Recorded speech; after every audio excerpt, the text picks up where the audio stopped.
Today, walking is the new cash cow.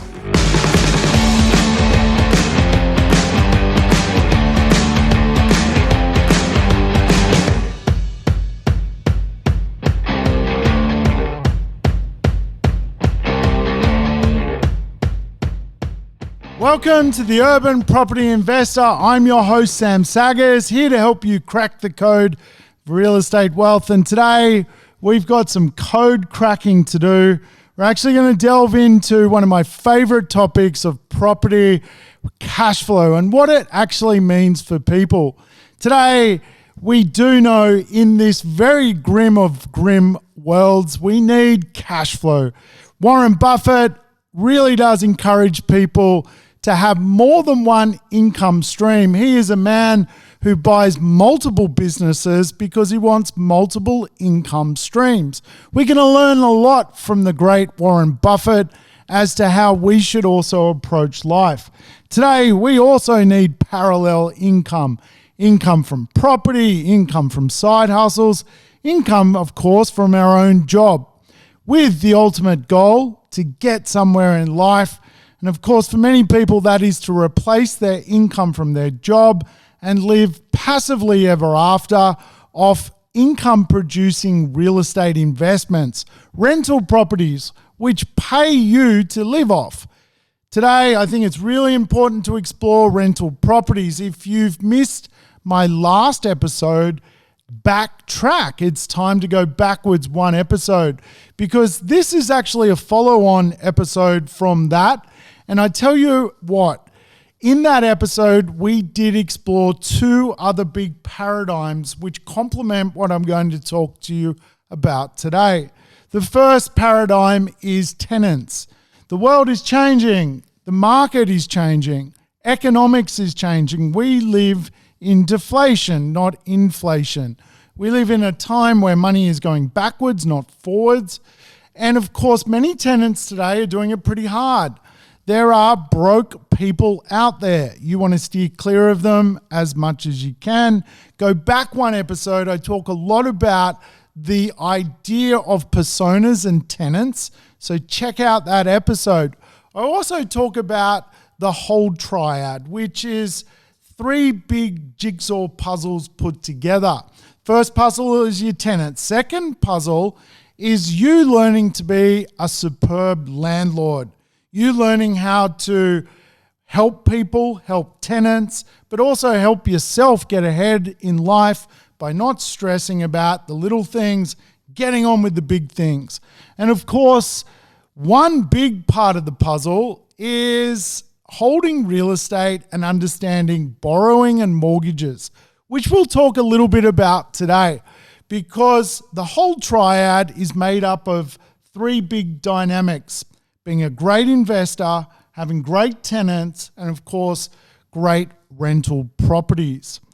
Owning real estate for a long time is hard work. Of all the businesses that start, only 3% make it 15 years or longer. Think about that. 100 businesses start, only 3 make it to 15 years of age or longer. You are actually in business. You are in the business of being a property investor. And I tell you what, a lot of property investors don't make it 15 years and end up, per regular businesses, that really small percentage in the club. And in real estate, we call that the 1% club. People who own real estate for a very long time that end up living off income. You've heard me talk about that before. Today on the show, we are going to delve into the science of urban properties which produce income producing assets. These properties are great for helping people get ahead, helping people balance their cash flow, and of course, growing their wealth. I'm going to give you a lot of value bombs. Perhaps real estate you've never thought of owning before because you've never understood it the way I'm going to teach it. So take some good notes, put me on pause, go get a cup of tea, come back, sit down, let's do this. Before I get started, I do want to thank everybody who's reached out to me, giving me warm words of encouragement for the podcast so far. I've even had some funny encouragement, things like trim your nose hairs, which of course I've gone and done. I was going to rename the show the Urban Hairy Nose Property Investor, but no, I was advised against it. We're sticking to our guns. The Urban Property Investor is here to stay, and I'm going to help you whip crack some property investments. So let's talk about cash flow. Let's talk about why it's important. Cash flow is the seed for everything. Cash flow is king. Businesses need cash flow, and you are in the business of property investing. If you don't have cash flow, you struggle. And when you struggle, you give up, you get out, you sell your business, you sell your properties. So we want you to go a long time. And to go a long time, you need to hold real estate a long time. So you're going to need some cash flow as part of that puzzle. As we discussed last episode, tenants are important, and also your ability to understand borrowing and being a successful landlord. The third part of the puzzle is real estate deals.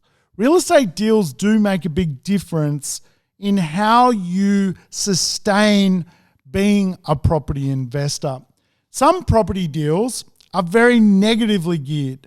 Negatively geared real estate means that you have to take money out of your back pocket to prop up owning the property. Neutrally geared properties mean you're actually owning real estate and the rent pays for the property after you do your tax deductions.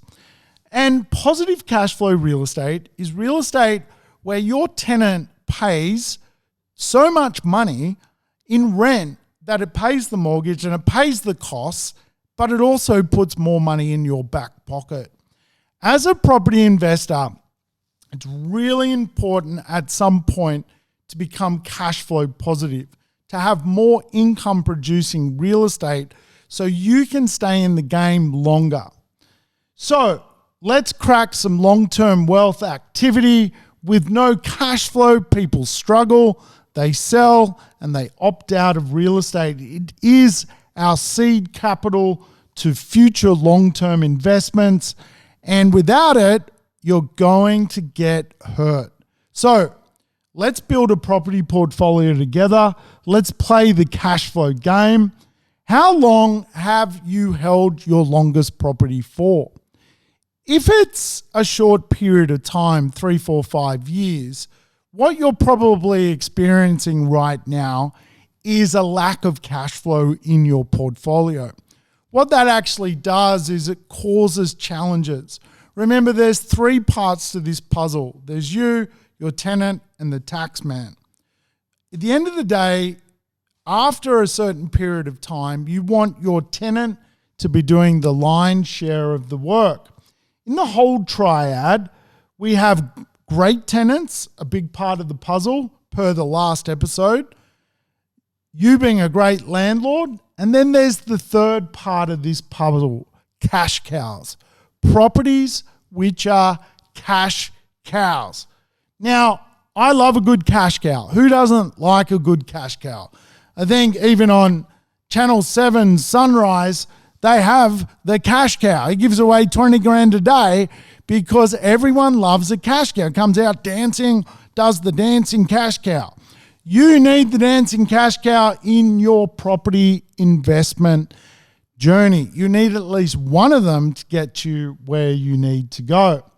Now, I think we can all appreciate some of the best growing properties, capital growth orientated real estate, are not cash cows.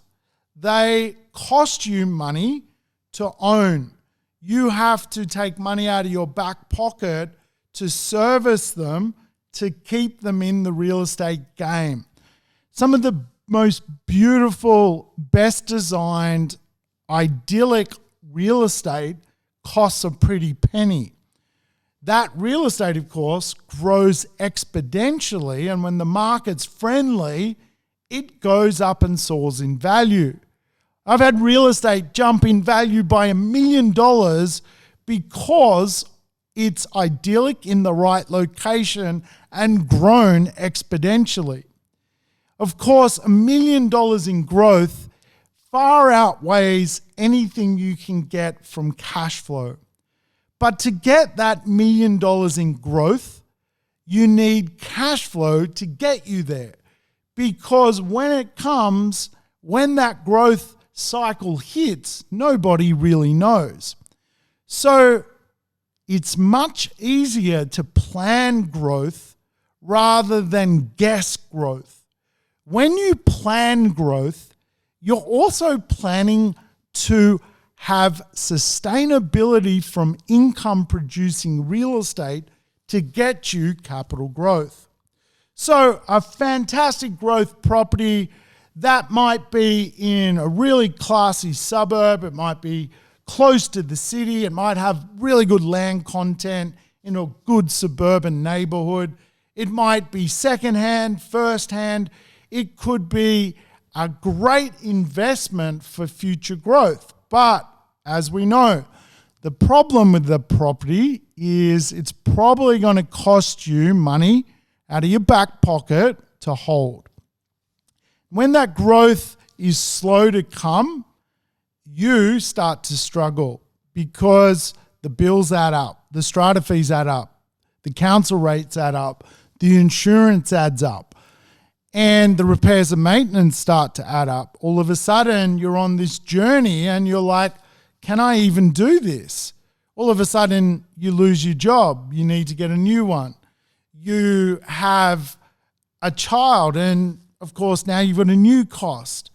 You've got to replace the car, and all of a sudden, the rat race starts to wear you down. What is better is to plan from the beginning a system which allows you to use a cash flow positive property or an income producing piece of real estate to pay for a capital growth property, which could, for all intensive purposes, over a 10 or a 15 year period, make you $1 million. Who doesn't want $1 million? We all want Kochie's cash cow. We want the dancing cash cow. So let's talk property. To become wealthy out of real estate, you need to buy real estate. A lot of people read every book on real estate investing, go to every seminar, and spend way too long out of the cycle. Remember, to do the plans I'm talking about, you've got to take action.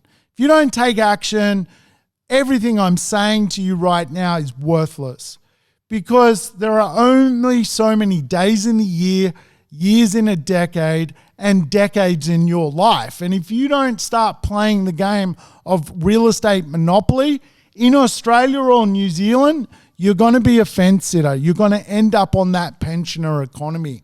For me, I teach a lot of people, and the number most people want is $100,000 passive income. To own $100,000 passive income, you need around $2 million worth of real estate debt-free, paid off, so you can produce at least 5% income, which is $100,000. Now, to do that, you're going to have to build this beautiful portfolio. That might mean 2, 3, 4, 6, 7 properties. You're going to play the game of growth, but you're also going to play the game of needing cash flow so that your growth happens. You're going to give yourself more time. So what type of deals are really good for cash flow? Well, this is where we have big debates in the industry, because regional Australia is really amazing for cash flow. When you go to the bush, you find properties at a low price point with a high rental return based on the price point of the property. So you can go to towns today in regional New South Wales, in regional Queensland, regional Victoria, buy a property for as little as $5,000. I saw one online for $5,000 last week. Cheapest property in Australia. The place looked terrifyingly shit. $5,000. It rented for $50 a week. The cheapest property in Australia. The yield on a $5,000 property renting for $50 a week is huge. But let's not underestimate the reason the yield is huge is the properties are really cheap. And they're cheap for a reason, because they're in neighborhoods or suburbs or townships which really have very limiting economic expectations. They are not cities. They are not full of people. They are struggling. In fact, many townships in Australia particularly are dying townships. They are towns where people are leaving. The population is growing older. The younger population is leaving. And we are ending up with ghost towns. There are now ghost towns throughout New South Wales. I stayed in one the other month. I had a great time. I was one of maybe 20 people in the town. Have a look at it. Hill End, New South Wales. Very nice ghost town. People have not lived there properly for 50 years because the township offers no economy. So we have to be very careful. There are certainly some good regional cities which are like a hybrid of a CBD big city and a township dying. Some of those areas are really good to own real estate in. And of course, the yields are strong. In the right regional township, you can get yields from 6 to 10%. What that means is you're going to get more income in your back pocket.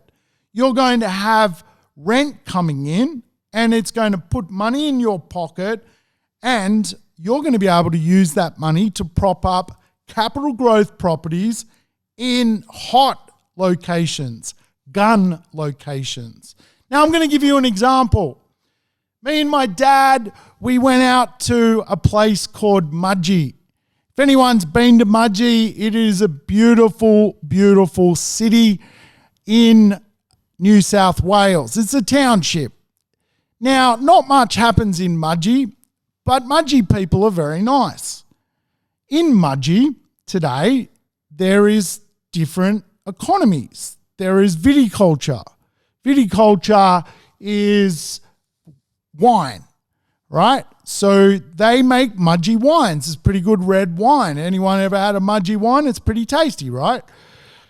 They have mining with some of the coal mines that are pretty close by. They have also agriculture. They grow a lot of different produce. And of course, they have the township as well, which is full of related services, doctors, lawyers, you name it. Mudgee is what I would call a very sustainable regional centre. My dad and I went and got a block of flats there about 7 years ago. We paid $680,000 for 6 units. Today, those units rent for $1,400 a week. We take that income and we put it into other property investments in capital growth locations, in hot locations. And when we say hot, we are talking some of the best capital growth locations in Australia.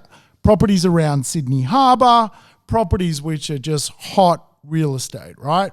But we use the income from the regional community to service opportunities in big cities. Now, word of warning, lots of regional markets suck. Don't go to them. Be careful. There are only a select few that work really, really well for income because they have multiple economies. Mudgee has multiple economies. It's a very rare town. It's got education, health. It's got viticulture, agriculture, mining. It's got everything, right? It's a very, very unique example. Now, 90% of cash flow I prefer to come out of urban areas, not regional areas. This show is called The Urban Property Investor because I am an urban property investor. I want to create cash flow out of urban areas, not go to regional areas. Regional real estate is not good. Regional real estate, for the most part, is not high returning. It is just inexpensive.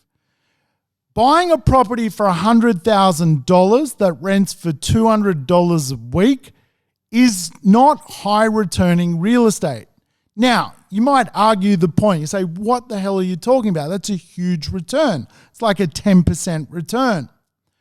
It is a cheap property. $200 a week is not a lot of income.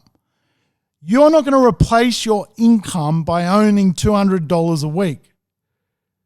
You need to find income which is $500 and $600 and $1,000 a week. You've got to live off some serious money in retirement. And owning one property, paying $200 a week, isn't going to get you far. So we have to appreciate regional Australia. Some of it's really dying. And where it does work, you've got to be double careful that the township is really, really going somewhere, and triple careful that you're not following what we call fool's gold in real estate. Fool's gold in real estate is buying a cheap property with a shitty rent by world standards. A shitty rent by world standards is $200 a week. That's not a lot of money.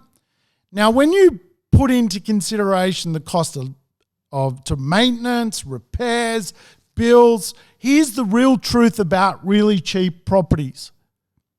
It costs the same to get a plumber to unblock a sink in a $5 million house than it does in a $50,000 house. Exactly the same cost. Costs the same amount to put a camera down a pipe, a plumbing issue in a $50,000 house than a $5 million house. So what happens is your income on really cheap properties never supports really the overarching long-term ownership problems that are associated with real estate. You have a tree blocking a pipe, it's going to cost you $5,000. If you're not earning big bucks from your income, you're paying for it, right? And regional real estate sucks like that. So be wary. You can pull it off. I'm not going to discourage you, but I want you to think urban, and we're going to go urban right now. So when it comes to urban cash flow, there are some great ways to create income. And probably one of my favorite ways is Airbnb. Now, coronavirus has come along and kicked the living shit out of Airbnb, giving it a big, big boot in the ass. But it'll be back. Coronavirus won't go forever. And the beautiful thing about the right Airbnb property is pretty quickly you can go from getting a short-term income to getting a normal tenant. If it's in the right location, you're not going to have a problem going from one to the other in a matter of 3 weeks. It's that quick. Airbnb is one of my favorite ways to create cash flow. Why? Because you can do it in the urban world, and you can do it in one of the best areas for capital growth in urban places. Because where people want to stay are usually lifestyle, fun, energetic places where people see holiday value or business value. Airbnb is one of the best ways to create cash flow. Now, if you don't understand the Airbnb world, I'll take you on a bit of a journey. If we think about the idea for 100 years, taxis were the main form of travel. All of a sudden today, people don't call a taxi. They take their iPhone out of their back pocket, and they Uber. For 100 years, taxis were the main way to get around. Disruption absolutely game changed the taxi industry. Today, the number one mode of transport would be Uber. The idea of Airbnb is just a platform like Uber. It just means you can connect to millions of people fast, quickly, and if you're good at what you do, digitally, you can make your property stand out and you can get very, very good rent for it. Now, normally, if you're going to create income, the biggest way to create income in real estate is to play the Monopoly board. And if you've ever played Monopoly, to win Monopoly, you need to own hotels. When you own hotels, you're getting absolutely huge amounts of income. You've probably played Monopoly and someone's landed on your piece and you've had the hotel, and you're like, I'm going to charge you a shitload of rent, right? That is the concept here. Residential real estate is a good use, but the highest and best use of real estate anywhere, better than commercial, better than industrial, is hotels. They are cash cows. With the idea of Airbnb, you are your own hotel. You are your own hotelier. In fact, you can become what is known as a rent entrepreneur, an entrepreneur of income. Now, many of my students are rent entrepreneurs. They have bought properties which they are the host for, the hotelier for, they are the cleaner for. They have given up their full-time jobs to run their own portfolio as cash cows. So don't miss the bit here. People today are replacing their income from Airbnb because the rent is so big. Of course, coronavirus has created a puzzle to get through, probably a year's worth of puzzle making, and then it'll go back to normal. Why? Why do people want to stay in homes, in nice apartments, as opposed to hotels? Well, I can tell you all sorts of reasons. Most of them, though, is comfort, location, and of course the economic value that you can get sometimes from renting a home or an apartment over a hotel. There are a few ways to do this. Now, making money and cash flow from real estate and Airbnb comes in all sorts of formats. For me, in my residential home where I live, once a year, I rent out the home at Christmas time. I swap my travel needs for someone else's travel needs. They pay me $20,000 to live in my house. I take that $20,000 that they pay me for a 2.5 week stay and I pick anywhere in the world I want to go to. Why? Because I got 20 grand in my hot little hand and I take off and I go and enjoy life. I have not paid for a holiday for 10 years. Now, think about that. A lot of people actually save up money, put it aside in the money jar to actually go and have a holiday. All of a sudden, that money, which is normally lost money for a good experience, no doubt, is redirected into paying off debt, building your offset, doing something different with your income. So there are a few ways to be an Airbnb-er. First way is to rent your own home. You do that when you can, when you want to travel, you put it up and you get going. You just get on with it. And ultimately, if your property is in a really good location, people will rent it because it's going to be in demand.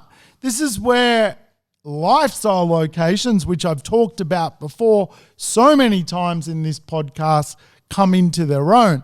Lifestyle locations have versatility. They can rent short-term, they can rent long-term, and they get capital growth. The second way to create income from Airbnb is to be a host, right?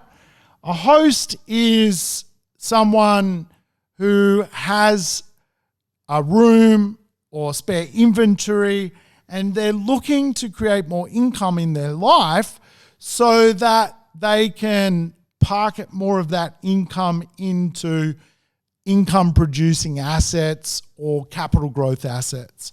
So I tell you what, if you're not hung up about renting a spare room, do it. You're going to get an extra $10,000, $20,000 a year from your spare inventory. And of course, you can do that to control more wealth in your life. The final way to do it is to be actually just Airbnb your properties at a short-term level for a very long time, something I love doing. Now, for me, there are 5 different parts of the puzzle when it comes to being an Airbnb or a rent entrepreneur. I prefer properties which have elements which attract people. Now, the first element, obviously, is tourism.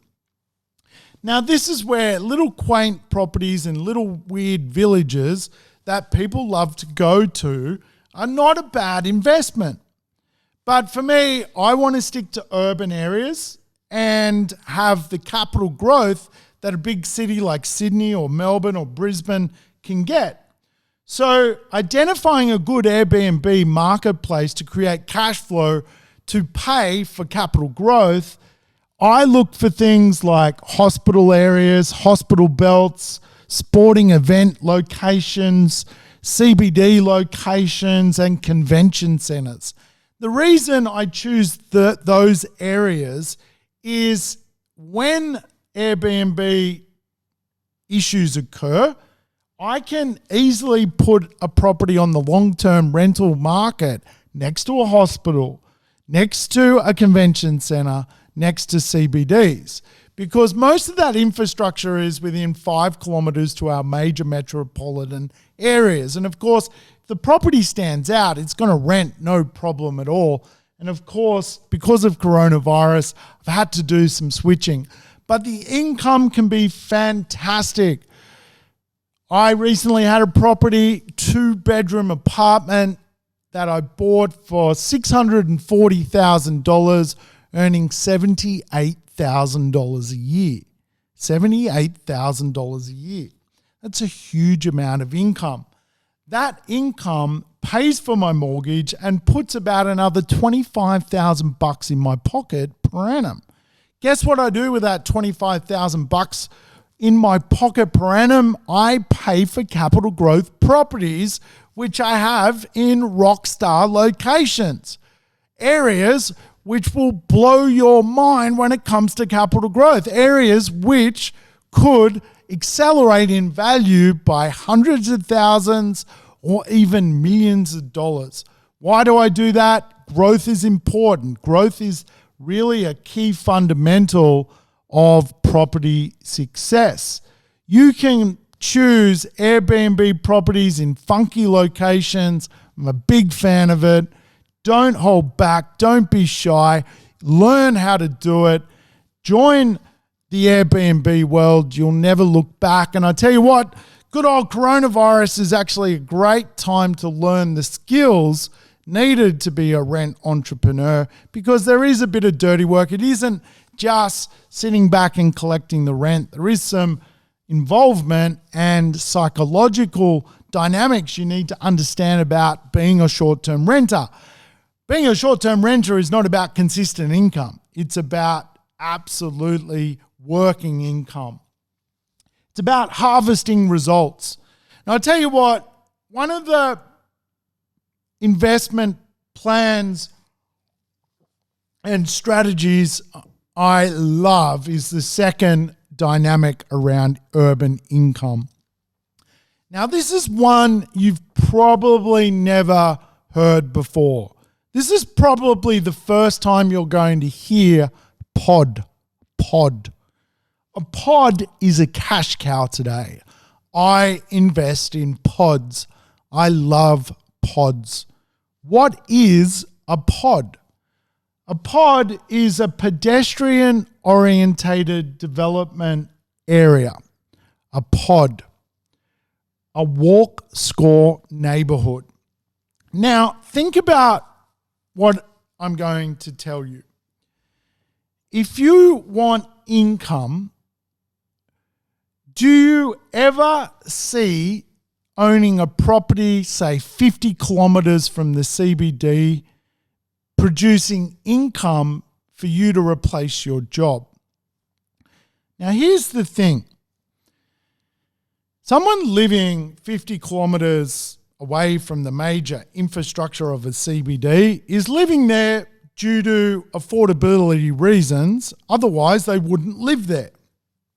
They're probably paying $400 or $500 a week for a house 50 k's away from the city. Do you ever see that property renting for $1,200 or $1,500 a week?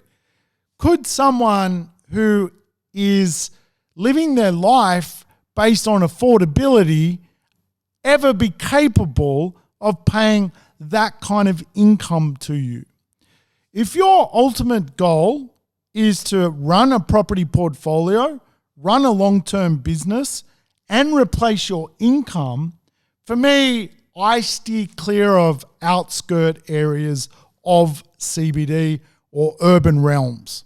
The reason I steer clear of them from a cash flow point of view, not saying from a capital growth, saying from a cash flow point of view, is the profile of those areas are not set up for high incomes. They're not set up for you to buy a property that rents for $500 a week today to come back in 15 years and that's $1,500 a week. That's never going to happen. It's a pipe dream. If someone tells you that, they're wrong. You are never going to get $1,500 a week from a property 40, 50 k's from the city. So where will you get it? Well, it already exists. Properties which are walkable to major CBDs. Walkable properties. Properties where you don't need a car, where people don't have to fight the rat race. Properties in urban landscapes globally where people can walk to major infrastructure. Today, walking is the new cash cow. Urban areas which are designed around walking and suburbs which are designed around walking have a 66% faster growth rate than areas which are designed around the automobile. Amazing, amazing, amazing. Today, walking is the new cash cow. If you can find a suburb or an area which is completely orientated about walk score, it's going to be worth more into the future from a rental point of view, particularly if it's a productivity center close to a CBD. Now, walk score neighborhoods work in what I call mature cities. A mature city today is Sydney. Sydney is a very mature city when it comes to walk economics. If you look at Surrey Hills or Darlinghurst or King's Cross or Potts Point or Millers Point, the Rocks, if you look at the rents that people pay to live in walkable real estate, you'll be blown away. One bedrooms renting for $1,000 a week. That's $50,000 a year. Today, people pay for a 2-bedroom in Goulburn Street, Surrey Hills, $1,100 a week. Now, remember, we were talking about good old mate, the old cheap one out in regional Australia for renting for $200 a week. Now we're talking $1,200, $1,100, $1,000 a week. We're talking 50 grand from one property. Now here's the revelation, the value bomb of this conversation. The The value bomb of this conversation is at some point you sell down your real estate and keep high income producing real estate. You actually use your high income real estate to prop up your capital growth properties, but then you sell your capital growth properties and actually pay off your high income producing real estate. Why do you keep your high income producing real estate? Why do you think we do that? Because when we're older, we don't need capital growth. We need income. We want income paying us. So we're going to keep the income producing real estate. Now, the mature cities around the world have big rents. If you go to Covent Garden, London, 2-bedroom, $2,000 a week. If you go to Greenwich Village, New York, 1-bedroom apartment, $1,600 US a week. If you go to Shibuya, Tokyo, walking distance, studio apartment, 40 square meters, $1,000 a week. Okay? So Sydney is there. Sydney is up there with New York, London. People are paying these huge amounts of money because a lot of people need the infrastructure and the ability and mobility and proximity to the CBD, people with money. Now, of course, you would argue, and I know what you're thinking, well, I can't afford a property walking distance to Sydney. Yes, you missed the boat. You should have been there 15 years ago. You should have bought Kirribilli 20 years ago. You weren't alive. I get that. But maturing cities offer you the opportunity to plan for cash flow. Maturing cities like Melbourne, Brisbane in Australia, places like Berlin in Europe, they are absolutely maturing. And what that actually means is you just have to look at what happened in Sydney and wait. And of course, for me, I do this a lot in Melbourne. I'm a pod buyer in Melbourne. I buy walking distance to Melbourne's biggest CBD. It's number one place to hang out. Melbourne people love their culture. They love their atmosphere. They love their city. And they love dining. They love hanging out. In fact, Melbourne people have got the coronavirus because they're so bloody nice to each other. They are so friendly. They hang out so much. They're actually a nice people. Sydney people don't have the coronavirus because we're horrible. We never hang out with each other. We don't want to go and hang out in a bar with each other. We want to do something completely different. In fact, Sydney people will never actually get the coronavirus in bulk because we're all pricks who don't hang out together, right? The Melbourne people are getting it because they love culture. They love hanging out. And for them, it's very, very hard coronavirus because in their urban world, they love socializing. They love going downstairs, listening to live bands and going to restaurants and all sorts of things, right?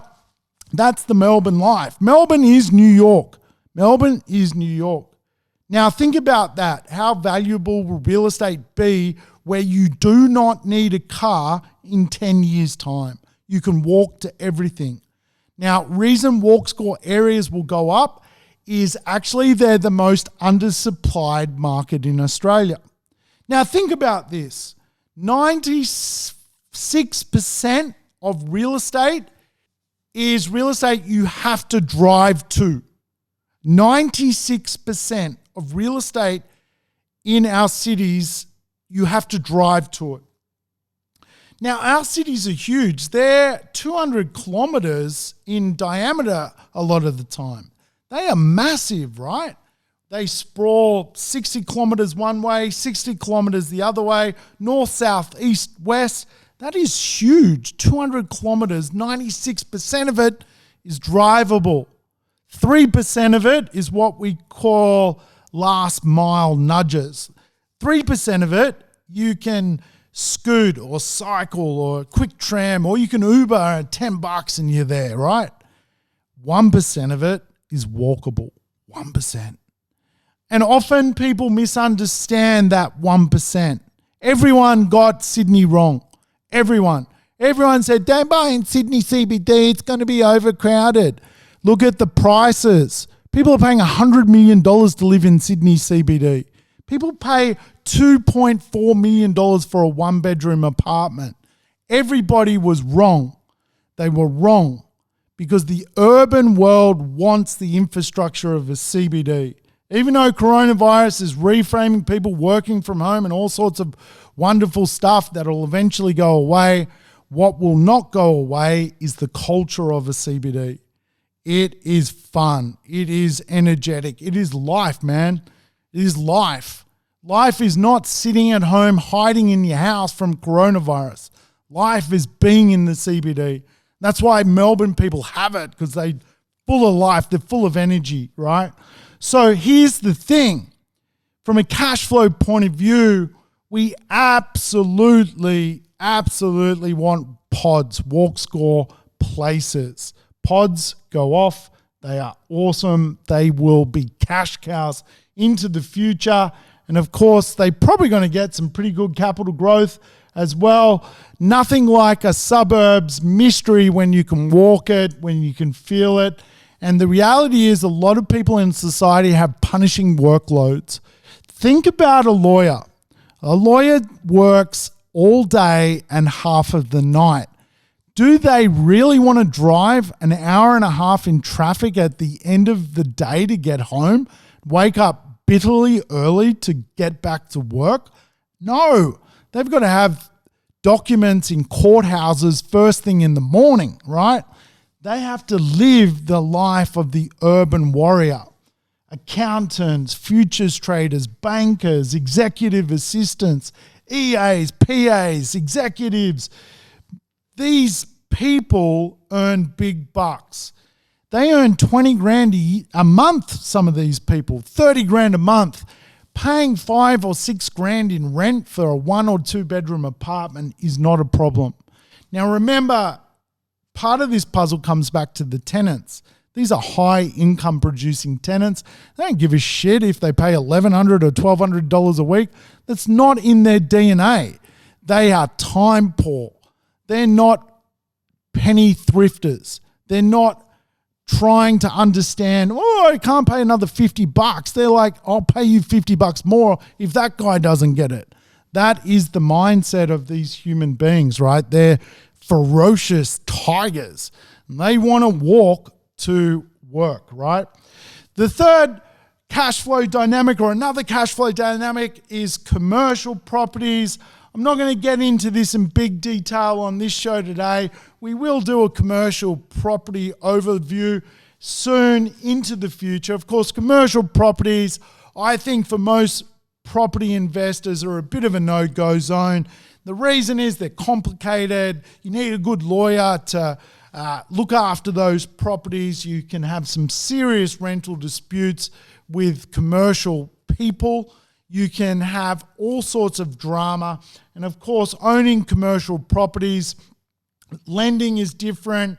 The cost of borrowing money is different. You can be margin called on owning commercial properties. So we won't go there today, but certainly for the right human being, if you've elevated through learning the basics of real estate, one day owning commercial properties could be on your radar. But I'd prefer you to start with pods, Airbnb, and of course, dual income properties in urban areas. Dual income or duplexes or small blocks of flats are a great way to create cash flow. All that simply means is that you've got a property with multiple income streams from one title of real estate, right? So the highest and best use of property, if you can throw as many properties on a piece of land and you're getting an income from it, you're going to do really, really well, right? And of course, today, to buy multiple blocks of flats in big CBD areas can cost a lot of money, right? Block of flats went up the other week in Neutral Bay. It was like $7.5 million for like 12 flats. I mean, who can do that? Old rich dudes, that's all that can do that, right? But you can go to many parts of Australia and buy a block of flats. or build a duplex. I built a duplex up in Newcastle. You know, I paid $670,000 for it. Today it's renting for $950 a week. $950 on $670, right? I'm getting extra cash flow. I'm putting that cash flow into hot dog capital growth areas, right? That's the plan here. Remember, you need some cash flow. That old duplex, mate, it's a workhorse. It's my workhorse. And guess what I'm keeping in retirement? That property. Why? Because it's producing $50,000 a year in income. What do I want in retirement? $50,000 a year in income. Not 20 grand in income from my capital growth property. I want 50 grand in income from my block of flats or my pod or my Airbnb. This is what I'm looking for.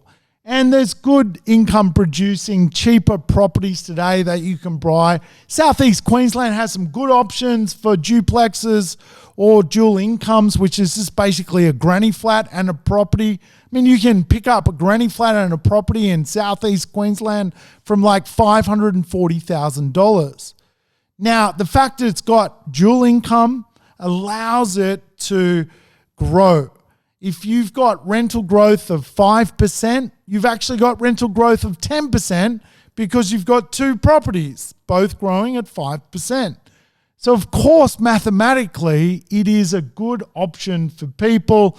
You can pull in an urban area returns from 5.5% all the way up to 7, 8, 9, 10%. And of course, remember, that's probably a better option than going to weird little town that is dying and not working, right?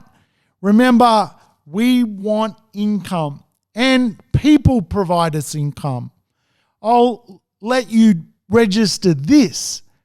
Double income, no kids. Probably the best tenants you can ever have. Why are double income, no kids the best tenants you can ever have? Dinks? Well, it's really double the rent. Where they congregate, they have high disposable incomes. That really does allow you to push the envelope when it comes to rent increases. Of course, there are many ways to shape property portfolios. For me, using cash flow positive real estate in urban areas is absolutely the best way to own real estate. You can create some debt-free structures. You can use things like offsets and really, really penetrate debt using income-producing real estate. You can do all sorts of extra things to build your wealth when it comes to owning cash flow. Build a property portfolio with cash flow. You will hold real estate longer. Remember the whole triad from last episode and this episode. Last episode, it was all about choosing the best tenants, being the best landlord, a successful landlord. Throw on there being a positive cash flow urban warrior as an owner, and you've got the best whole triad portfolio maker you can imagine in real estate. Hey, I hope you've enjoyed the episode. Really enjoyed bringing it to you. It's one of my hot topics I love presenting on. Hope you've enjoyed the information. I'm going to catch you on the next episode of The Urban Property Investor. Until then, take care, and I will catch you real soon. Thanks for tuning in to The Urban Property Investor. To never miss an episode, make sure you subscribe to the podcast on your favorite app or on YouTube. And I would love it if you could give the show a rating and share it with your friends and family. In between episodes, you can always keep in touch with me by connecting on social media over Facebook, Instagram, or LinkedIn. Until we meet again on the next episode of The Urban Property Investor, take care and bye for now.